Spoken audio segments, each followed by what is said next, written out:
асуулт асууя. Олон нийтийн сүлжээн дээр монголчуудын манд бичиж байгаа зүйлс эсвэл телевиз хэвлэл мэдээлэлээр гарч байгаа ярилцлагууд тэр тусмаа олон танигдсан хүмүүсийн оролцсон нэвтрүүлгүүдийг сонсож хахад асуудалд хандж байгаа нь бүдүүн баарга тайлбар нь болох түүндээ үндэслээд дэндүү ухуур мөчөд гарц гаргалгааг санал болгож ярьдаг боллоо. Манай үндэстний оюун санаанд ямар вирус орчхоод хүмүүс маань ийм болчих боо. Манай монголчуудын нэг дутагдал байна л да. Тэр юу гэхдээ зэрэг бидний олонх маань бол хэвшмэл ийм загвар сэтгэлгээгээр имийг хүлээж авдаг. Тийм болцсон байна. Ер нь бол хүн ихэс төрхтөө бол бүх имийг мэдсэн сурцсан одоо төрдгөө нэгүгээр өөрөөр хэлбэл хүмүүсийн бодол санаа ямар нэг юмны тухай бол ойлголт төсөөл бол ихэс төрхтөө байдгүй. Энэ бол зөвхөн тэр хүн ямар орчинд одоо сурч хүмүүжсэн, ямар хүмүүсийн бол одоо бичсэн ном, нийтлэл, мөн бүтээсэн одоо энэ киног үзэжсэнээс шалтгаалаад тэр хүмүүсийн аливаа нэгэн асуудалд бол хандах тэрний байр суурь, дотоод итгэл үнэмшил нь бүрддэг гэж болно. Тэгэхээр энэ дээр дахиад хэлэхэд хамгийн гол нь бид нар нэг одоо хэвшмэл ийм загвараар сэтгэдэг болчиход байна. Тэр хэвшмэл загварууд бол ердөөсөө ихэнхдээ бол дандаа хүмүүсийн оюун санаа бодлыг бол хайрцаглах гэж чиглэсэн ийм бол загварууд байдаг байхгүй юу? Нэгдүгээр хүмүүс ном уншихаа болцсон учраас ер нь хүмүүсийн сэтгэлгээ бол маш их мохцсон байж байна. Одоо энэ олон нийтийн мэдээллийн сүлжээ бол хүмүүсийг маш богинохон сэтгэдэг. Тэгээд энэ мэдээллүүдийн дотроос бол одоо нэг нь юу нь бол чухал мэдээлэл юм бэ? Юу нь бол одоо чинь хамгийн одоо хүнд хэрэггүй шүү. Мэдээллийн хог гэж одоо junk information гэж бол ярьдаг шүү дээ. Ийм мэдээлэл юм бэ гэдгийг хүмүүс ялгахын аргагүй болгосон. Хүмүүсийг энэ бол зориудхан одоо юу гэдэг нь 140 160 бол тэмдэгтийн хоорондоо бол ийм битэлцдэг одоо сэтгэл бичиж үлдээдэг ийм богинохон сэтгэдгийг бол энэ чинь зориуд зохион байгуулалтын үйл ажиллагаа. Ялангуяа бол 90 оноос хойш манайд энэ олон нийтийн мэдээллийн сүлжээ тэгээ ер нь энэ одоо шилдэг гэдэг нийтлэлчдийн бичиж ирсэн энэ нийтлэлүүд бол ихэнхдээ дандаа бол гүжир гүтгэлэгдээр бол үндэслэсэн монголчуудын оюун санааг бол маш хялбаршилж энгийн болгох гэж маш богдох сэтгэдэг ийм болгох гэсэн ийм бол шатараатай ажиллагаа гэж бол би үздэг. Зориуд одоо санаатайгаар захиалгаар бичсэн ном уран сайхны одоо бүтээлүүд маш их олон болсон л да. Тийм учраас хүмүүс бол одоо кино ном гэхээсээ илүү уран сайхны киногоор түүхийг ойлгох гэж оролддог. Тэгээд тэрнээс бол одоо бүрдсэн байж байгаа тэр хүний дотоод тэр далд ухамсартан суудсан байж байгаа нь хайрцаглагдсан энэ загвар сэтгэлгээгээр альва асуудалд ханддаг. Одоо жишээ нь манай олон нийтийн сүлжээнд байж байгаа тэр одоо сэтгэл юмнуудыг хаяа нэг харахад бол ерөнхийдөө ихэнх хүмүүс бол дандаа тиймэрхүү одоо чинь өөрт нь урд нь бол зориуд суулгацсан байж байгаа энэ загвар сэтгэлгээр асуудалд ханддаг. Ямар нэгэн асуудлыг одоо уншаад тэр хүмүүсийн ихэнх толгойд нь юу орж ирдэг, ямар бодол орж ирдэг. Энэ чинь ардсан намынх уу эсвэл ардын намынх уу? Эсвэл бол одоо чинь Америкийнх уу, эсвэл Оросынх уу, эсвэл Хятадынх уу гэсэн ийм загвараараа бол одоо дамжуулж ямар нэгэн мэдээллийг хүлээж авдаг учраас тэд нар яг бодиттой байгаа мэдээллүүдийг сайнтай муутай хамгийн гол нь үнэн зөв бодиттой байгаа юмыг хүлээж авахын чадвар маш суларцсан байгаа бид нар анхаарах хэрэгтэй л доо. Ер нь бол альва улс орныг ингээ харийнхан орж иж эзлэн авахдаа хамгийн түрүүнд мэдээллийн орон зай олон нийтийн мэдээллийн хэрэгслүүдийг өөрийнх нь хэрэгшээлд оруулдаг. Би энэ дээр бол дахиад сануулхад 1990 онд бол манайд хамгийн анхны гадаадын хөрөнгө оруулалтаар одоо хэрэгсэн төсөл Данида төсөл байгаа. Данида төсөл бол манай хэвлийнхнийг хайрцагж явах гэсэн ийм бол гадныхны төсөл байсан гэдгийг одоо бид нэрийг санах хэрэгтэй байхгүй юу? Тийм учраас бол ер нь бол ямар нэгэн ард түмэнд үнэн зөв мэдээлэл өгөх, ямар нэгэн мэдээллийн бол эсрэг өөр санаа бодолтой улсуудын мэдээлэл энэ боломжийг хаахын тулд одоо мэдээллийн орон зайг нь бол эзэлж авдаг шүү дээ. Тэгээд энэ дээр бол 1998 онд Азийн хөгжлийн сан бол Америкийн байгууллага гэдгийг бид нар мэдж байгаа. Азийн хөгжлийн сан бол манай боловсролын системээс одоо мэдлэг туршлагатай ийм багш нарыг бол одоо 6 сарын цалин өгөөд бол зориуд бүр бодлоготойгоор бол шахан гаргасан шүү дээ. Дахиж ардын боловсролын системд бол ажиллахгүй гэсэн бүр амлалт өчгийг авчиж шахан гаргасан. Тэрний дараа бол одоо ямар нэгэн тийм туршлагагүй амьдралын туршлагагүй тийм залуу багш нарыг боловсролын системд бол их хэмжээгээр бол орж ирсэн. Хоёрдугаар бол Соросын сан бол манай ердөөсөө бүх сурах бичиг одоо энэ орчуулагдж байгаа ном хэвлэлүүдийг бол дандаа гадныхан бол өөртөө зориуд төслөөр бол одоо орчуулж монголчуудын дунд бол их тараад ирснийг гай горгодоо гарч байгаа байхгүй. Тэр юуг ирэхэд дахин хэлэхэд бол гадаад хүмүүсийн нүдээр бол өөрийнх нь амьдралыг хардаг болцсон гэсэн үг байна. Ер нь энэ дэр бас нэг зүйлийг ингээд гэлэхэд одоо энэ манай офшорын эсрэг бол тэмцэж байгаа энэ улсууд нэг зүйлийг ойлгохгүй байх шиг байна. Энд дэр дахин хэлэхэд бол бид нөгөө ардчлалын эзэд одоо энэ офшорын эзэд чинь бол нэг л хэсэг бүлэг улсууд гэдгийг бид нар ойлгож ухаарах хэрэгтэй байна. Одоогийн эдний энэ одоо тэр тэмцлийг харж байхад бол офшорын цаад эзэдийг бол ярихгүй мөртлөө офшортой тэмцэнэ гээд байгаа бол одоо ямар нэг юмны бол сүудэртийн тэмцээд байгаа болох тэр сүудэр тусгаад байгаа тэр эзэдийн тухай ердөөсөө ярихгүй байна гэдэг бол энэ улсууд одоо чухам яг юуны төлөө тэмцээд байна. Үнэхээр бол одоо тэр офшорын эсрэг бол энэ тэмцэл ямар нэгэн бол бодит үр дүнд чиглэж байна уу? Аль эсвэл бол энүүгээр зүгээр дамжуул өөр улс төрийн ажиллагаа явуулж гэнэ үү гэдэг ийм бол өөрийн эрэхгүй эргэлзээнд төрүүлж байна л да. Манай энэ эрх өргөчд эрхчлөө гэдэг нэрийн дөрөөдөөс Монгол орны бол бүх үе таалгыг бол бүрэн нээж хайсан. Тэгээд би бол олон удаа та бүхний бас анхаарлыг нэг зүйлд хандуулъя гэж байгаа. 1990 оноос хойш Монгол улс гэж бол ярихаа байсан. Төр ард түмэн л гэж ярьдаг болсон. Тэгээд төр ард түмэн хоёр нь бол хоорондоо бол хизээч эвлэрсгүй байнгын бол одоо ийм дотоод зөрчилтэй тэмцэлтэй байх ёстой гэсэн энэ онолыг энэ үзэл сурталыг бол маш олон суугаар бол явуулж ирсэн учраас хүмүүс одоо ямар ч байсан сайнтай муутай өөрийнхөө Монгол төрийн эсрэг одоо явж байгаагаа үнний төлөө тэмцэж байна гэдэг ийм бол одоо чинь гинэн ийм ухар мөчөд ийм ойлголтуудыг монголчуудын дунд маш өргөн одоо бүр санаатаагаар тараасан гэж хэлж болно. Үнэн зөв мэдлэг мэдээллийг орчин цагт хүн хаанаас олж авах боломжтой юм бэ? Ер нь бол үнэн зөв мэдээллийг олж авахын тулд чинь заавал зөв номнуудыг унших хэрэгтэй. Ном гэдэг бол хутгатай адилхан хутгаар бол хүн алж хүрээ талж болно. Мөн үнэхээр ухаарл бол одоо сэхэрэл олж авч болно. Хүн ном уншихтаа бол ядгүй гэхэд чинь ямар нэгэн имийг удаан ингэж бодож эргүүлэн дахин уншиж удаан бодож өөртөө эргэцүүлж уншдаг байх хэрэгтэй. Тэгээ хамгийн гол нь бол тэнд бодож байгаа бодлуудыг ямар нэгэн одоо мэдээлэл тэнд явагдаж байгаа санааг бол шууд хүлээж авах юм бол шууд хүлээж авч болохгүй гэсэн үг. Тэрийг бол бусад их усүрүүдээс үүнийг одоо шалгаж бусад өөрийнх нь амьдрал мөн эргэн тойронд чинь байж байгаа одоо манай Монголын бодит амьдралын жишээн дээрээс тэднийг бол одоо чинь харж дэнсэлж дүгнэж бол ингэж сая бол хүлээж авах гэж шийддэг байх хэвээр. Ном уншдаггүй хүний сэтгэн бодох чадвар дороотдог. Ер нь хүн яагаад заавал ном уншиж явах хэрэгтэй вэ гэсэн бэ? Хамгийн гол нь хүн өөрөө одоо оюун ухаантай хүн болох хэрэгтэй. Ямар нэгэн бодит байдлыг сайнтай, муутай, нэмэгтэй, хасахтай нь бол одоо хүлээж авдаг. Энэ бодит ухаарч сэхэрхийн тулд байнгын ном уншдаг байх хэрэгтэй. Зөв ном гэдэг. Хамгийн гол нь зөв ном гэдэг бол тодорхой одоо мэрэгжлийн усууд уншсан тэдний бол ямар нэгэн дэмжлэгийг бол авсан ийм номнуудыг л одоо орчуулж иргэдийнхэн дунд бол одоо тараад түгэж явах ёстой гэж би бодож байдаг.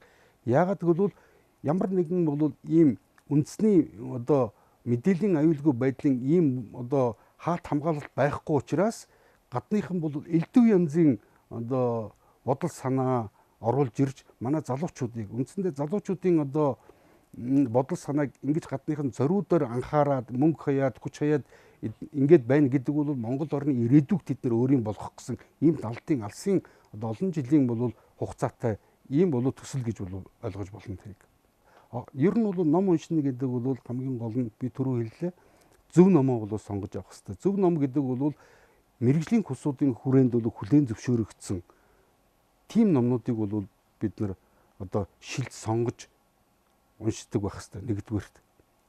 Хоёрдугаарт бол ямар нэгэн ном уншиж байгаа яг энэ үйл явцад хүн бол дандаа хүний тэр номын одоо номыг бичсэн тэр зохиогч тэр автор бол хүний дотоод хүнтэй ярьдаг тэр номороо дамжуулаад.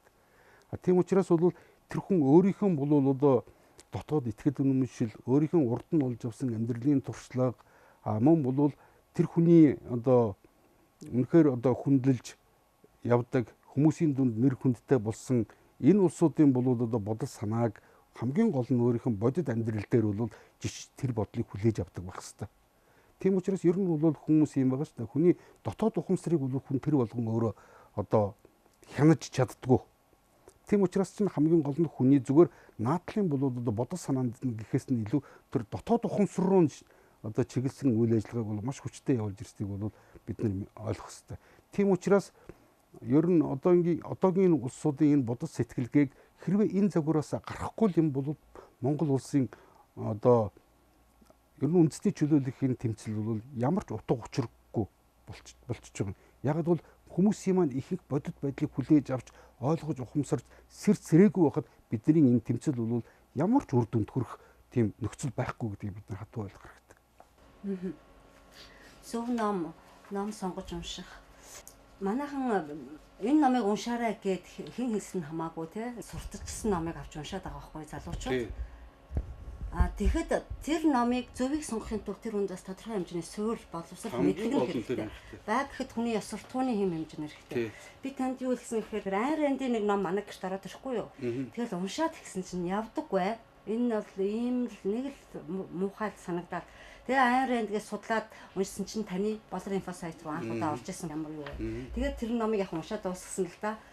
Гэтэл би болохоор яг нас өөр. Хүүхэд бол тэрийг уншаад тэр бол үнэхээр зөв юм ярьсан сайхан ном байна. Энэ өстэй зөв эмхтэй байна гэж бодох нь шүү дээ. Тий. Ер нь бол ганцхан хүүхэд гэлтгүй. Ер нь манай энэ одоо насанд хүрсэн одоо энэ ардчилсан усуд байдаг шүү дээ. Тэд нар бол Айн Рэндийг бол маш их сурталчилдаг. Ер нь Айн Рэнд бол бүгдээрээ бол мэдж байгаа энэ урд нь бол одоо хаант Оросын үед Ленинградад энэ багшийн дээд сургуулиудад төгссөн Орос хүн шүү дээ. Уг нь Оросын бол жууд хүн байгаа. Тэгээд Америкт бол гараад хамгийн гол нь тэдний Америкт тэр хүн амьдрахын эрхэнд бол одоо Америкчуудын тэр зүтгүүлж исэн тэр санаанд нь бол тохирсон юм бичиж бол тэрүүгээр амжуулж исэн л юм хүн шүү дээ.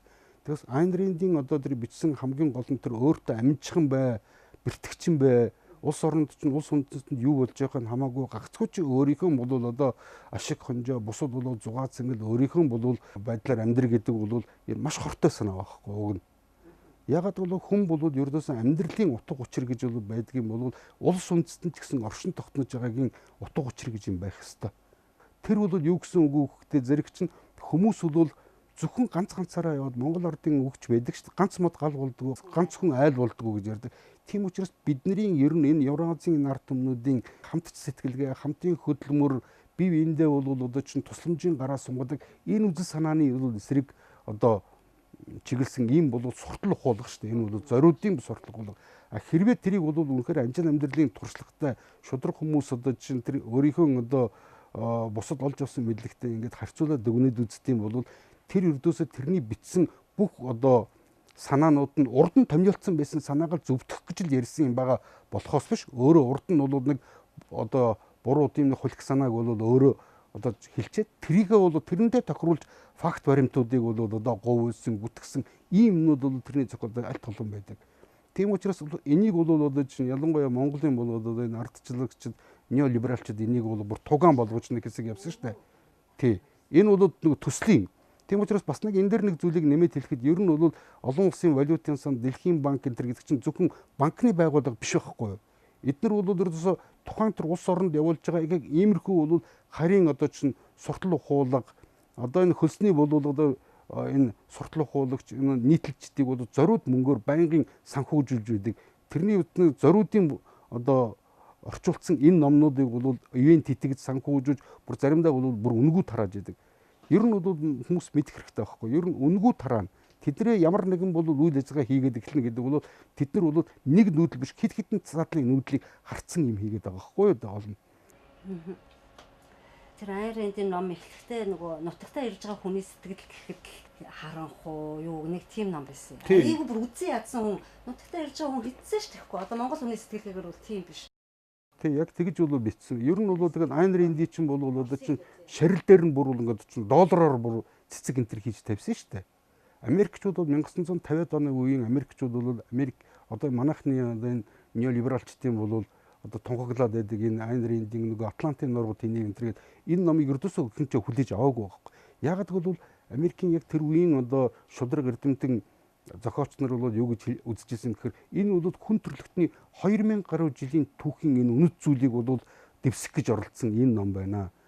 Хүмүүс аль ч орны хүмүүс бол дандаа хамтар сэтгэлгээтэй хой бодсон сэтгэлгээг үзэн яддаг, бэртгчин сэтгэлгээг үзэн яддаг ийм байсан имийг бол бэртгчин сэтгэлгээг бүр тунхагласан энийг бол бүр бэртгчин сэтгэл хүмүүсийг уриалан дуудсан энэ ном шүү дээ. Энэ бол номын дэлгүүрүүдэд Непко гэдэг лангуу байна. Тэгээд ингээд чагсаасан номнуудыг нь харлаа л да. Цэдэн бал, чой балсан гэдэг хавцсны зургийн хүнд. Тийм ээ. Тэгэл нөгөө неолиберал санхүүч эдийн засгчдын том номнууд. Эдгээр бол ер нь бол нийтлэгийн номнуудаас бол ер нь чөлөөтэй байна гэдэг бол бүх үе талгаа ямар нэгэн хориглолт хязгааргүй дэлхийн хаяг гэсэн үг огт биш шүү дээ. Бид нарт бол одоо эх орноо бол одоо чинь үнэхээр өөрснийхөө болов хүсэж байгаагаар аваад явах тийм эрх чөлөө байна өнөөдөр. Тэгтээ бол хамгийн гол нь гадныхын ингэж бол манайд орж ирж ингэж тонгочих 27 жил тонгочоод өнөөдөр Монголын бүх одоо нөхөн үйлдвэр аж үйлдвэрийн бүх суурьуудыг устгасан байгааг та бүхэн бол надаар хэлүүлдэг юм мэдж байгаа. Өнөөдөр монголчуудын 27 одоо тэрбум долларын өрөнд хийчээд байгааг бол та бүхэн бол мэдж байна. Монголын залуучуудын бол одоо нэг хэсгийг нь бол үнэхээр тархийг нь дахиж бол одоо юм хүлээж авахааргүй болтол нь тэгээд форматлуулаад ингээ гөлийлэх бүр тархийн бүрэн угаацсан ийм усуудч байна шүү дээ манай дунд. Тийм НЭПКО гэдэг чинь бол ердөөс монголчуудын оюун санааны эсрэг явуулж байгаа терроризмын хамгийн гол одоо уурхайн тэр байхгүй. Тийм учраас ерөнхийдөө бид нар бас ер нь энэ асуудлуудыг бол бид нар бүр даже одоо цааш нь бол бид нар ярих хэрэгтэй. Энийг бол төрөх хяналтын байгууллагууд бол энийг тавих хэрэгтэй. Ер нь тэгээ би дахиад хэллээ шүү дээ. Энэ банкны одоо энэ гадаадын одоо тэр мөнгө хүүлдэг энэ офшор банкныхан ганцхан бол мөнгөний хүүлдэг юм аа. Эдгээр чинь тэр мөнгөөр нь эргүүлээд ийм доторх байж байгаа одоо чинь ийм үйл явдлуудыг энэ монголчуудын сайн сайхны эсрэг ийм бол тархиугаагчдын энэ одоо бүх бичиж байгаа юмнуудыг чинь байнга бол одоо санхүүжүүлж идэг. Тэднийг бол одоо Монголын ард түмэн бүгдээрээ одоо ингээд мөнгө төгрөггүй болцсон ийм хэцүү байгаа үед чинь тэднийг бол байнга одоо мөнгөөр бол тэтгэх байдлаар бол бидний дээр гаргаад тавьдаг. Ийм бол одоо чинь зорилго үйл ажиллагаатай байгууллагууд гэдгийг бид нар ойлгож ухаарч сэрц хэрэг цаг аль хэдийн болсон байхгүй. Капиталист нийгэм гэдэг бол 1% 99 одоо өрийн боолууд байдаг. Энэ бол мэдээж одоо бүхэнд бол харагдаж байгаа. Тийм учраас чинь 1% нь бол 99-өө барихын тулд чинь эдний оюун санааг байнга мохоож явах хэрэгтэй байхгүй. Эцэг гэхээс байгалаас заяасан тэр хүний тэр чадварыг бол заавал хайрцагдаж эдний чинь оюун санааг зориуд мохоож явах хэрэгтэй. Тэгжил байж энэ үнэмлэхүй зөнгөн тэр үнэмлэхүй боломжийг зарих энэ боломжийг тэд нар тэгж олж авдаг байхгүй юу?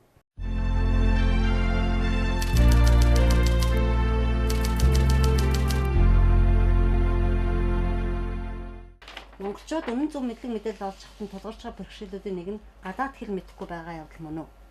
Тэгээ ер нь бол манай одоо ард түмэн сургаж ирсэн шүү дээ. Хэлтэй бол хөлтэй гэдэг. Ер нь бол гадаад хэл бол ялангуяа одоо энэ дэлхийн ертөнцийн одоо чухам юу болж байгаа, энэ одоо ямар өнцгөөс энэ тухайн асуудлууд дээр хүмүүс хандж байгаа гэдгийг олж харахын тулд хамгийн чухал бол одоо хэрэглэгдэх хүн гэж хэлж болно. Гэхдээ бол бид нар нэг зүйлийг ойлгох хэрэгтэй. Яг бол англи хэл бол ердөөс энэ одоо баруун Европын энэ соёл иргэншлийн бол хэл шүү дээ. Англи хэлээр. Гэхдээ бид нар эндээс нэг зүйлийг бол манайхан улсууд бас одоо анхаарлынхаа гадаа орхичод идэг байхгүй. Ер нь англосаксон энэ бол нийгэм гэдэг бол байнгын одоо ер нь түүхийнхэн ялангуяа бол сүүлийн 500 гаруй жил бол капиталист одоо энэ капитализмаар бол хөгжиж ирсэн энэ улсууд.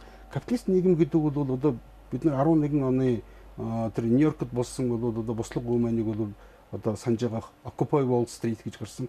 Тэрэн дотор бол Америкийн жирийн иргэд бид нар 99 сүлээ энэ нэг хувь бол олигархууд гэж тэд нар бол тэмцэж байсан шүү дээ. Ер нь бол барууны бүх улсууд дотрыг хэрвээ одоо яг засаглалын бол жинхэнэ эрх мэдлийг хэн бол гартаа барьж байгаа тэм доторх нийгмийн доторх хамгийн гол бол дотоод мөн гадаад бодлогыг бол хэн тодорхойлж зүтгүүлж байгаа энийг аваад үзт юм бол нөгөө тэдний яриад байдаг ганцхан хүн амын ганцхан хувь энэ хит баячууд энэ олигархууд л байгаа шүү дээ. Үлдсэн нөгөө 99% нь болохоор үнэхээр бид нар одоо телевизээр одоо чинь янз бүрийн кинон дээр ингэж харуулдаг байгаа боловч тэд нар чинь бол байнгын бол стресстэй, байнгын бол гүн гүнзгий өрөнд орцсон. Ер нь өөрснийгөө бол өрийн боолууд гэж ярьдаг шүү дээ. Яг бол өрийн боолууд орцсон хүн бол байнгын стресстэй ажлаа алдахаас бол одоо чинь байнгын одоо ийм айдас хүйцтэй байдаг учраас тэд нар ямар нэгэн үнэн имийг бол хэлэх эрхгүй болсод байгаа байхгүй юу? Бүх имийг бол дотроо яадаг. Тийм учраас бол тэд нар бол материалын баялаг масар их юм хэрэгэлдэг боловч тэр улсуудад хэрвээ аз жаргалын индекс гэж тийм үзүүлэлт байдаг. Тэргээр бол тэд нар ердөөсөө аз жаргалтай улсууд биш байхгүй юу? Тийм учраас бол одоо чинь ялангуяа одоо манайхны зарим нь бол мэдж байгаа одоо энэ Финлянд байж, Япон өнтерд бол тэр дэлхий дээр хамгийн олон хүмүүс нь амиа хорлдог улсууд шүү дээ. Финлянд ордог байхгүй юу тэр. Ягаад гэвэл тэр улсууд тэр бүх одоо энэ материалыг одоо элбэг дэлбэг одоо энэ байдлыг бол зээлээр авч хэрэгэлдэг гэдгийг бид нар ойлгох. Тэр чинь зээл авч байгаа хүн бол банкын одоо чинь манайхан мэдж байгаа нэг 100 сая төгрөгийн зээлийг чинь одоо бид нар чинь 400 сая болгож төлдөг. Банкын тэд нар чинь ердөөсөө үнэн юм ярьж болохгүй, өвдөгч ирэхгүй. Ийм бол одоо боолын ийм албадлагын нийгэмд амьдардаг учраас тэд нар ердөөсөө энэ амьдралын тэр сайн сайхан ад жаргал гэдгийг ямиг мэдэхгүй байгаа учраас тэр усууд банкын стресстэй зарим нэг нь бол амиа хорлож байгаа. Ийм үзэгдүүд хавтгай болсон гэдгийг бид нар маш сайн ойлгох хэрэгтэй байхгүй. Том байшинтай, сайхан хувцастай, машинтай ингээд одоо ингүүл одоо жаргаж ийн л гэж яриад байгаа шүү дээ. Гэхдээ харин ер нь монголчууд удахтай зэрэг чинь би бол хэлнэ шүү дээ. Монголчууд маш их одоо чинь материалын баялаг маш их шуналтай болсон. Сүүлийн жилүүдэд. Ялангуяа бол монгол хүн хизээч бол одоо бие бинийгаа хуурд ядахтаа хүний өөдөөс харж байгаад худлаа ярьдаггүй байсан. Одоо бол тэр зүгээр хэвийн үзэгдэл болсон. Тийм учраас ердөөс энэ бүх одоо энэ оюун санааны вирус байна. Энэ чинь ердөөс хүмүүсийн одоо дотор бол нөгөө мем гэдэг юмар тараадаг. Ямар нэгэн хүмүүсийн хэвшмэл энэ бодол санааг дандаа одоо вирус, оюун санааны вирус гэж бүр аль биесны нэртэй эднэр чинь. Энэ вирусээр бол бид нар хүн гүнзгий өвчлөсөн байгаа учраас бид нар материалыг одоо юмд маш их ачаал бүгдлэгдэг. Гэсэн мөртлөө бол тэр материалыг юмда хүрэхгүй одоо ч орлого нь хүрэхгүй болохтой банкнаас зээл ав гэж байгаа. Банкнаас зээл авсан хүн бол банкын бол одоо хүүгээр бол нэгдүгээр шулуулна, хоёрдугаар банкын дарамтанд ор байж идэг. Тэр улсууд бол ажлаа алдахаас, үннийг ярихаас тийм үү? Ямар нэгэн бол үнэн одоо чинь байр сууриа бол одоо илэрхийлж үнэн юмыг ярьж байгаа хүмүүсийн тал дорхоос айдаг болсон. Одоо бол одоо энэ интернетэд байж байгаа ингээд одоо ямар нэгэн нийтлэлүүдийг хүмүүсийн ямар сэтгэл бичиж байгаа гэж зарим нь бүр уншихаасаа хүртэл айж байгаа байхгүй да. Тэрэн дээр бол уншихаасаа бүр тэрнгээр тийм учраас тэрэн дээр одоо хүмүүсийн тэр IP-г нэдэр бол ил тавьсан байж байгаа. Тэр чинь хүмүүсийг далдуур дарамтлаж байгаа байхгүй юу? Чамайг мэдж байгаа шүү гэсэн л тийм утгаар. Тийм учраас монголчууд ердөөсөө одоо ингэ ардчлалтай болоод байнгын масар их болоод айдас хүчтэй байдаг болсон байхгүй юу? Тийм учраас бол энэ бүхэнд бол одоо чинь үнэхээр одоо залхаа зарим нэгэн залуусууд нь бол маш их одоо гадагшаа бол дөрвөн явж штэ. Залуучууд нь эх орондоо амьдрахыг хүсэхгүй байгаа ийм бол одоо чинь ардсан энэ дэглэмээр бид нар яах юм бэ? Одоо бол бид нар уулахад зэрэг би дахиад хэлэхэд чинь бидний өнөөдрийн одоо энэ офшорын төлөө офшорын эсрэг бол одоо тэмцээд байгаа гэдэг чинь энэ яг одоо чинь ардчлал одоо энэ чөлөө зах зээл хүний эрх хэдэр гэдэг ийм хутлаа хоосон бол урайгаар бол манай улс орныг эзлэн авсан одоо тэр улсууд чинь яг эдний одоо офшор банкны эзэд нь өөрснөө байхгүй да тэднийг. Тэрийг бол бид нар бол ойлгож ухаарсны дараа бол одоо эднэртэй яаж тэмцэх үү гэдгийг бид нар өөр байдлаар үзэх хэрэгтэй байх гэж би бодож байна л да. За. Ийм үг байдаг хүн нэг хэл биш тий. Ядаж доор харж хоёр хэл газарладаг байх хэвээр. Энэ ямар учиртай юм бэ? Ер нь бол хамгийн гол нь хараа хүн бол эхлээд ихлээ бол маш сайн сурах хэрэгтэй. Одоогийн манай залуучууд бол нэгдүгээр ном уншихгүй байгаа учраас одоо үгийн баялаг бол маш их дутуу, найрлага маш их муу, тэгээд маш их алдаатай бичиж байна. Энэ бол зориуд. Одоо чинь манай ер нь бол Монгол улс шиг ийм одоо Windows одоо энэ үйлдвэрлэлийн системийг мөн гар утасныхан бүх юмыг англи дээр явуулдаг ус бол бараг би байхгүй байх гэж үзэж байна дэлхий дээр. Өөр. Тийм учраас бол энэ бол зориуд өрдөөсөө монголчуудыг бол одоо чинь англи хэлтэй болгоно гэдэг чинь монголчуудыг үндсэндээ Монголын ирээдүйг Африк гэж үлж байгаа байхгүй юу? Өнөөдөр Африкт бол очиод бүгдээрээ бол англи хэлээр ямар ч байсан бол англи францаар бол хальт мүлт ярьдаг. Нөгөөдөгтөө үгээгүй ядуу байгаа байхгүй юу? Тэд нар ягаад бол урд нь нөгөө Карфаген одоо чинь тэр бусад эртний улсуудын тэр түүхийг нь бол бүгдийг нь гүтгээд тэдний чинь ямар нэгэн баримжаагүй болгоцсон байж байгаа байхгүй. Тийм учраас одоо ялангуяа бол манай тэр түүхийг гүтгсэн байж байгаа улсуудыг бол нэр бүхий улсууд байж байгаа. Та бүхэн өөрсдөө мэдж байгаа. Тэд нар чинь бол манай түүхийг одоо чинь онлоод буудаад байгаа энэ гүтгэгч нар чинь бидний ирээдүрөө буудаад байгаа дайснууд гэдгийг ойлгох хэрэгтэй байхгүй юу? Тэд нар чинь өнгөрсөн түүхийн тухай ярьж байгаа. Өнгөрсөн түүх гэдэг бол ард түмний ирээдүрүүгөө явах өөдөө алхах гол гიშгүүр нь байдаг байхгүй юу? Тийм учраас чинь бид нар чинь нэгдүгээр бол одоо манай энэ залуучууд дандаа ингээ буруу ойлголтууд тавьсан учраас асуудалд хандахдаа зэрэг чинь ер нь бол ямар нэгэн одоо чинь өөрт нь таалагдахгүй юмыг бол яриад эхлэн гутал энэ чинь улаан коммунист байна гэж ярьдаг. Энэ бол ямар нэгэн манай улсууд бол юмд нэг тийм худлаа шошиг нааж тэрүүгээр хялбарчилж ойлгох гээд оролдоод байгаа хгүй юу өөртөө цаад санаа нь коммунист байна гэд хэлжлэхэд Коммунист байхаараа яах юм? Тий. Яг ингэж явах хэрэгтэй. Тэрэнд бол байхгүй. Тэгээд тэрийг бол дандаа тэр одоо компьютерийн араас бол иймнүүдийг маш хийдэг. Энийг бол бүр улаан цайн бол одоо чинь хий сурталчилдаг бол энэ нэр бүхий усуд бол байж штэ. Та 10 ном орчуулсан. Хамгийн сүүлд орчуулсан номныхаа тухай. Би түрүү ярьлаа. Бидний өнгөрсөн төхрөө бол одоо ингээд галлаад байгаа. Энэ улсууд бол бидний манайх Монголын ард түмний ирээдүйрүү галлаад байгаа дайснууд гэдгийг бид нар ойлгож ухаарах хэрэгтэй байхгүй. Эднийг би дайсан гэж хэлэх гэж байгаа байхгүй. Яагаад гэдэг бол ер нь ард түмний түүх гэдэг бол энэ одоо тухайн ард түмний өнгөрсөн өнөөдөр маргаашин ирээдүй энэ 3 цагийг бол холбож байдаг. Бидний өнгөрсөн одоо хүмүүс өвөг дээдсийнхэн эцэг эхийнхээ бол энэ амьдрчсэн амьдралын үнэнг сайнтай муутай саартай нь бол бид нар ойлгодог. Тэрэн дээрээс сургамж авдаг. Мөн тэднийхэн бол тэр байгуулсан үнэхээр тэр баатарлаг гавьянадаас бид нар урам зориг авдаг. Ийм байх хэрэгтэй байхгүй. Ер нь түүх гэдэг бол. Тийм учраас гадныхан орж ирэхдээ дандаа түүхийг нь Африкийг ердөөс түүхгүй болгоцсон учраас би дахиад Африкжуулсан гэж яриад байна шүү дээ. Африкжуулна гэдэг чинь манад ердөөс хэрэгжиж байгаа бүхэн үйл ажиллагаа чинь аль хэдийн 400 жилийн өмнөөс бол Африкт бол яваад тэднийг бүрэн форматлаа дуусгацсан байгаа байхгүй. Тийм учраас бид нар энэ дээр бол одоо чинь үнэхээр одоо хүн бүхэн одоо дүгнэлт хийж ер нь улс их орныхон төлөө байх юм уу эсвэл материалын байдлын одоо материалын одоо баялагын төлөө байх юм уу гэдэг энэ бол ёс суртахууныхаа сонголтыг хийх ийм цаг аль хэдийн болсон гэж би бодож байна. Сүүлийн үед манайхан эртний уламжлал яс их ярддаг болжээ. Зарим хүмүүс бүр логикийг барууны шинжлэх ухааны явцуу судлахгүй гэж олонд ойлгох боллоо. Цэгцтэй зөв бодос сэтгэх дадлын эзэмшхийн тулд хүн амьдралын үнэнд суурилсан логикт суралцах хэрэгтэй баймаар юм. Тэгэлгүй яах вэ? Ер нь бол манай урд нь одоо чинь 30-аад оноос тэгээд 60-аад он хүртэл бол манай 10 жилийн сургуулиудад энэ дунд сургуулиуд логик гэдэг хичээл заадаг байсан шүү дээ. Тэгээ 1953 онд бол нөгөө Сталиныг бол нас барсны дараа чинь Оросд бол жижигхэн тийм төрийн эргэлт хийсэн байхгүй юу? Хөршөө. Тэрний үеэс эхлүүлээд бол логик гэдэг хичээлийг мөн одон орон зүй энэ төр гэдгийг чинь одоо дунд сургуулийн хичээлийн хөтөлбөрөөс хассан байхгүй юу? Тэг энэ бүхэн юмнууд чинь ингээд явсаар байж байгаа. Одоогийн манай улсууд одоо ингээд хийх хоосон юмд маш их одоо далдын айцтай. Ер нь бол яг энэтэй холбогдуулаад хэлэхэд шарын шашин чинь өөрөө гэгэрл ухаарлын шашин биш, айцсын шашин байхгүй да. Имийг дандаа айлгадаг.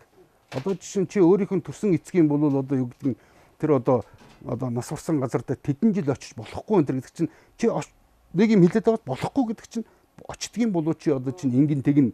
Одоо юу гэдгийг ямар нэгэн тийм мухас усгаар бол маш их юмд хандуул сурах. Тэгээ бүр энэ чинь олон жил бол хүмүүсийн хүн сэрэг болгоо тэдний бодол хүсэл тэмүүллийг нь хайрцаглаж байгаа байхгүй энэгээр.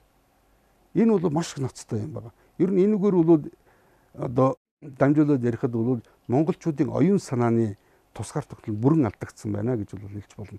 Ер нь бол хэвшмэл загвар сэтгэлгээ гэдэг чинь юу гэсэн үг гэхтэн чинь хүн одоо нэг өсөндөө бол нэг тийм имийг буруу болгож хардаг тийм нүдний шил зүүцсэн байгаатай адилхан байгаа байхгүй.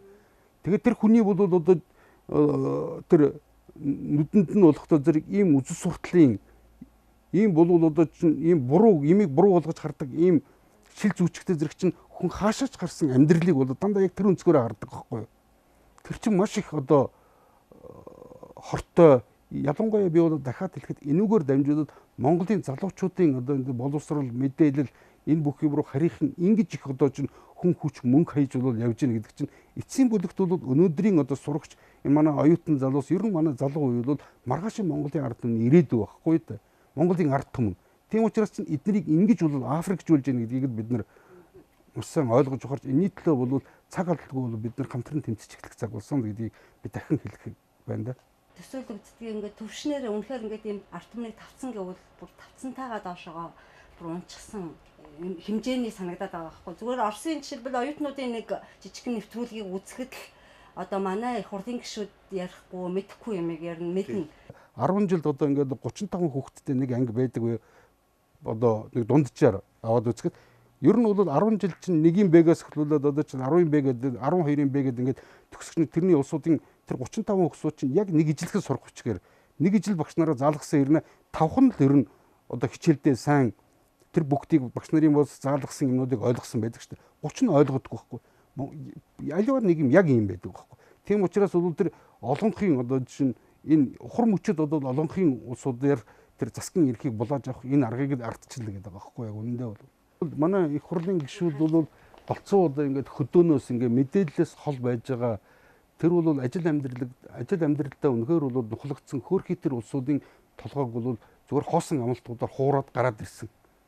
Гэхдээ энд нэг зүйлийг сануулгах чинь тэдний ердөөсөө тэр нутагта гаралтай л гэдэг болохоос тэнд хизээч бол амьдарч байгаагүй тэдний амьдрал ахуйг бол мэддэггүй улсууд очоод Улаанбаатараас очоод хотоос очоод энэ төв сурын газрууд очоод тэдний саналыг авчаад тэгэд энд орж ирээд тэгэд өшөө бүх монголчуудад бол одоо амьдрахыг заах гэдэг энэ дотоод бол одоо чинь энэ абсурд энэ бол утгагүй энэ байдлыг бол бид нэр засах залруулах цаг аль хэдийн болсон байна.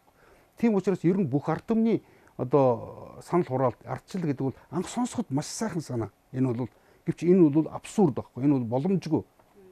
Энэ чинь утгагүй юм байхгүй да. Яг л хүн амын дийлэнх нь ганцхан монголчууд ийм байгаа гэж хэлж байгаа биш. Ер нь бол дэлхийн ихэнх ард түмний ихэнх нь бол монголчуудтай энэ төстэй ийм л байдал байдаг. Тийм учраас үнэхээр би дахиад хэлэхэд үнэхээр төр засгийн бид нар байгуулахдаа хамгийн шилдэгүүдийг мэдлэгтэй, боловсралтай, үнэхээр тэр шулуун шудраг, эх оронч, зүтгэлтэй, сэтгэлтэй ийм улсуудыгаа бид нар бол гаргаж ирээд энэ улсууд маань бол төр засгаа өөрснөө бол сайд дарга нар одоо бусад одоо энэ удирдах албан тушаалтнуудаа өөрснөө бол ингэж гаргаж тэдний бол одоо тэднэрээ дамжуулан тэгж ард түмэн өөрөө засгийнхаа эрхийг барих энэ хэлбэр рүү бид нэр шилжих хэрэгтэй. Та 700 гаруй томоохон судалгааны ном уншсан хүн. Номыг ер нь хүн яаж унших ёстой вэ? Ном унших техник, номтой харьцах, номноос хэрэгтэй өгөөжтэй зүйлийг ялгаж авах арга туршлагаас хуваалцсан уу? Ер нь бол номыг уншихдаа ялангуяа одоо бол ном уншиж сураагүй улсууд нэг эхний нэг 2 номыг өөрийгөө хүчтэй бүр хүчилж байгаад бүр өөрийгөө албадж байгаад унших хэрэгтэй байхгүй юу? Тэгээд ингээд тэр номноос авч авсан юмнуудыг эргцүүлэн боддог одоо ямар нэгэн эргэлзээ төрж байгаа асуудлуудыг бусдтайгаа бол одоо хуваалцаж ярилцдаг ийм байж ингэж бол одоо чинь дэнсэл шүүжэж тэр мэдээллийг авах хэрэгтэй. Ер нь аливаа мэдээлэлд ингэж хандж байгаа хэрэгтэй байхгүй юу? Ном уншдаггүй улсууд чинь имийг логиктэй цэгцтэй сэтгэж чаддаггүй байхгүй юу? Цэгцтэй. Ямар нэгэн юм чинь бол дистратай бол байх хэрэгтэй. Ямар нэгэн логик сэтгэлгээ гэдэг нь имийг дистратай, цэгцтэй тухайн асуудлыг бол тухайн асуудлуудын олон янзын өнцөг байлаа гэх чинь тэрийг бол шүүн одоо авдаг. Тэдний чинь бүх доктортлынхын тэр одоо уялдаа холбоо учир начрыг нь бол холбож ямар нэгэн асуудлыг бүтэн зураг болгож хардаг байх хэрэгтэй байхгүй бүтэн. Энэ бол одоо аргыг л бол ингээд логик сэтгэлгээ гэж нэрлэдэг байгаа шүү дээ. Тэгэхээс бол одоо энэ тэндээс ингээд чихнийхээ үзүүрт нэг сонсцсон эсвэл нэг ам дамжин явсан ийм ховжгоор манайхан маш их явдаг болсон учраас өнөөгийн манай монголчуудын нэг оюун санааны хоосрол гэдэг чинь яг эндээс бол одоо их ундрага авч байгаа байхгүй. Тийм учраас бид нар энэс гарахын тулд нэгдүгээрт бол альва нэгэн асуудлыг бол шууд итгээд хүлээд авч ердөөсөө болохгүй. Миний ярьж байгааг ч гэсэн та нар заавал шалгаж хүлээж авах хэрэгтэй. Мөн бусад амьдралын туршлага бусад одоо өг дэдсийн амьдралын туршлага мөн бидний одоо энэ хүрээлж байгаа энэ бодит амьдралаас тэд нар амьдрал дээр бол одоо чинь тэр улсуудын загаагаад байгаа тэр онол нь болохоор үнэхээр тэр амьдрал дээр бол бүрэн хэрэгжиж гэнэ үгүй юу гэдгийг байх одоо тэр шалгуураар асуудалд ханддаг байх хэвээр.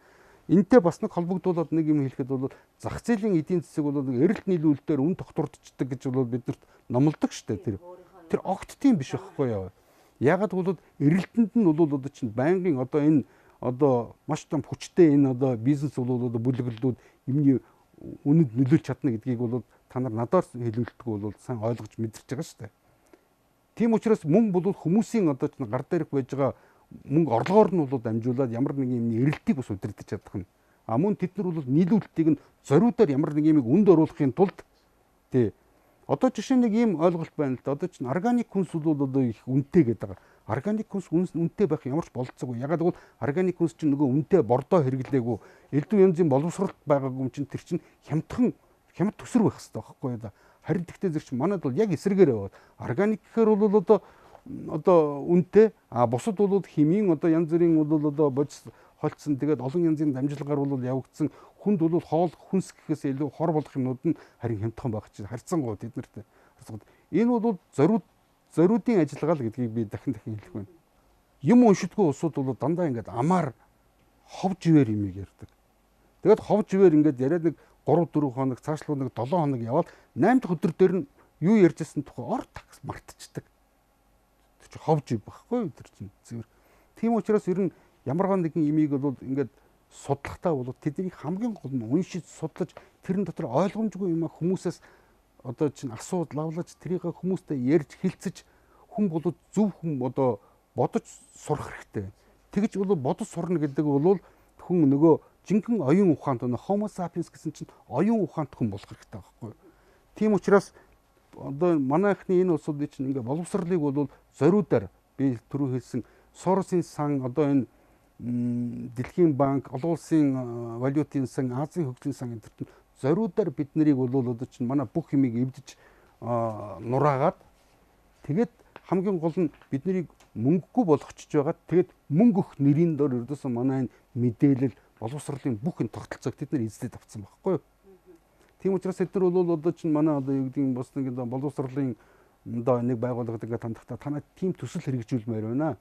Тэгээд тэр төсөл гэдэг мөнгө гэж байгаа гэдэг нэрээрээ бол одоо тэрүүгээрээ бол дөрөөлөд тентхийн бүх бодлогыг бол тэд нар өөрснөө шаардлагаараа тавьчихдаг. Одоо дамжуулаад тэднийхэн өөрийнх нь бодол санааг Монгол улсуудаар хэрэгжүүлчихэж байгаа байхгүй юу тэрийг. Одоо таныг Данита сэтгүүл зүй сэтгүүлч ингээд ингэсэн гэхээр бас ойлгохгүй хүмүүс би яг мэдчихээн ойлгохгүй байхгүй юу. Тэгээд тийм Данита хэдэн сэтгүүлчийг сургаад үзэж бодож байгаа байхгүй юу цаана. Гэтэл тэр чинь сургалт курсээр те дуртай хүмүүсийг те аваачиж зүгээр өдөөсөө зүгээр юу ч мэддэггүй зүгээр одоо ингээд аваад үзэл тэ зүгээр одоо миний бол одоо төгссөн 10 жилд одоо ангийнхныгаа эргээд хагаад нэг сэтгүүлч хүн байхгүй тэр дотроос. Тэр тус тий. Тийм учраас ер нь сэтгүүлч гэдэг бол одоо чинь би түрүү хэлсэн шүү дээ нөгөө анги дотор бол одоо чинь нөгөө 35 хүн сураад ингээд төгсгöd 5 нь бол одоо сайн маш сайн одоо чинь онц сайн сурдаг байдаг чинь за нэг 10 хүн нь бол нэг дунд зэрэг. Тэгээд тэр чинь нөгөө үлдсэн хороос тэд нэр гарч ирж байгаа. Зүгээр тэр чинь хальт тулт бичдэг. Зүгээр тэрүүгээр амь зүүх гэсэн тийм ус байгаа байхгүй юу? Тэгээд тэд нар чинь бол олон янзын имийг гэж ухаж ингэ цэгцтэй бодож чаддаггүй байхгүй юу? Тэд нар угаасаа тийм чадваргүй байхгүй юу? Гэхдээ би гол нь энийг бол одоо бүх сэтгүүлчдэд ийм байна гэж хэлж байгаа хэрэг биш л дээ. Энэ дотор бол одоо мэдээж бол сайн сэтгүүлчнэр байгаа. Би байгаа байх гэж найдаж байна. 70-80 сэтгүүлчд бүгд харж байхад одоо жишээлбэл энд ийм юм болж юм ч юм уу, энэ ийм юм ярьж нэг нь ч сонирхохгүй байхгүй юу. Би болохоор сэтгүүлч хүн юмыг айгуу тийм сонирхдаг гэж боддог байхгүй юу. Үгүй тэд нар бол ердөөсөө өнөөдрийн одоо өнөөдрөөр амьдрдаг усуд байгаа байхгүй ихэнх нь. Өнөөдөр л нэг мэдээ болол одоо гаргачд юм бол тэр мэдээлэл нь бол ямар мэдээлэлс нь үнэн юм уу зүг байсан тэр бол одоо чинь бүр сүүлчийн одоо асуудал хамгийн гол нь зүгээр хүмүүсийн одоо энэ нэг тийм хов живийн одоо нийгэм болчиход байна шүү дээ манайх. Тийм учраас нэг юм шар одоо хөвлийн нийгэм болчиход байгаа учраас хүмүүс янз бүрийн бол содон чамин имийг л гаргана уу гэхээс биш тэд нар бол үнэнхийг үнэхээр манай ард түмний өмнө тулгарчаад байгаа энэ асуудлуудаар бол бидний одоо анхаарлыг банк хандуулж гэсэн ийм зорилгыг тавихгүй байна л да харамсалтай. Бусд нь байг гэхэд сэтгүүлч хүмүүсээс 70 хүнээс 2 нь бүр байг нэг нь энэ ямар учиртай юу болоод байна гэх бах гэж бодохгүй юу? Гэхдээ тэднийг угаасаа тэгс сургаагүй байхгүй ихэнх нь. Угаасаа тэгс сургааг би дахиад хэлээд нь шүү. Тэднийг ердөөсөө одоо Данидагийн юмар чинь нэг одоо чинь 2 жил тагсаар бол зүгээр л сургаад төгсөж байгаа. Тэд нар бол тэдний гартах зэвсэг нь байхгүй гол нь. Тийм учраас бол тэгээ тэр улсууд чинь ямар нэгэн имийг бол тэгж ухаж ойлгодгүй учраас тэдний ухамсар мөн тийм нэгэн байгаа байхгүй. Тэгээд тэр хүмүүсээ үзэгчдийн дээр шүү дээ. Тэгээ тэд нар чинь тэр улсууд чинь ердөөсөө бүх айлуудын хомертонд одоо энэ телевизээр гараа суучиж штэ. Тэр улсууд одоо чинь янз бүрийн ингээд энэ одоо улс төрчтэй ярьж байгаа тэр яриануудыг сонсоход үнэхээр бол аимшигтай байдаг штэ. Юу ч мэдэхгүй шахуу тэр хүн бол тухайн тэр хүнтэй яриад байгаа. Тэр хоёрын тэр яриа бол өшөө одоо чинь ямар нэгэн хоосон утгагүй зүгээр тэр сурталчилгаа одоо чинь суртал хуулга ятгалаг болчихж байгаа байхгүй юу. Тэгээд тэрийг чинь болохдоо зэрэг нөгөө ном уншдаггүй улсууд чинь одоо манайд бол олон энэ телевиз болгосон чинь нөгөө ном уншдаггүй улсуудад зориудаар ийм бол олон сувгууд нээсэн шүү дээ. Тэгэхээр тэрийг нь болохдоо зэрэг нөгөө телевизийн сувгаар номыг орлуулна гэж яриад байгаа. Телевиз бол хизээч номыг орлож чадахгүй байхгүй. Ягаад гэвэл телевиз ердөөсөө хүнийг эргцүүлэн бодох тийм зав чөлөө өгдөг. Ердөөсөө тэр чинь урд нь бол одоо шууд хурдтай тэр бол одоо энэ видео мөн бусад бол тий хөгжим чимээ бусад юм ярьчих байгаа байхгүй. Бодож амжихгүй. Энэ их мэдээллийн бааз янз бүрийн телевиз, интернет, радио эднэрийн хажуугаар ном уншдаг болохын тулд ер нь хүүхдийг чинь яавал дээрээ. Ер нь бол нэгдүгээр ер нь айл бүхэн бол одоо чинь өөрийн одоо гэртээ нэг тийм жижиг номын сонготтой байх хэвээр. Тэр номын сангад нь бол ямар ном байвал зохилттой гэдэг хамгийн гол нь урд нь ялангуяа 90 оноос өмнө хэвлэгдсэн номнууд бол үнэхээр бол эдгээр сайн номнууд. Бид нэр уран зохиолын ч байж болно, утга зохиол одоо яруу найргийн би энэтэй нэг зүйлийг ярихад нөгөө урд нь бол манай зарим одоо энэ урлагийн ялангуяа тэр секретнуудыг ярьдаг гэсэн бид нарыг бол цензуртай байгаа учраас одоо энэ юм бичүүлэхгүй байна гэсэн. Тэгээд тэрнээс хойш 27 жил болоход өнөөдөр бол монголчуудын өмнө тэд нэг олигтойхон армаан тууж олигтойхон жүжиг бичиж тавьсан уу? Байхгүй шүү дээ тэр чинь. Тий. Тэд нар чинь бол юм хэлэх юм байхгүй байна гэсэн үг байхгүй да юм дээр. Худлаа. Тийм худлаа байхгүй. Тийм учраас чинь дандаа нэг тийм тэгээ ялангуяа бол төр засгийнхын эсрэг энэ одоо энэ тентхийн баруунаас нэг тийм одоо чихнийх нь үзүүрт сонсогдсон нэг амд амтсан яриагаар бол одоо өөрт нь тэг санагдаад байгаа юм шиг тэгж бол одоо төр засгийнхын эсрэг босч ирсэн улсуудыг нэг одоо эрх чөлөөний тэмцэгчд энэ гэж одоо өргөмжилж байгаа. Тэг энэ бол утгагүй байхгүй одоо үнэхээр.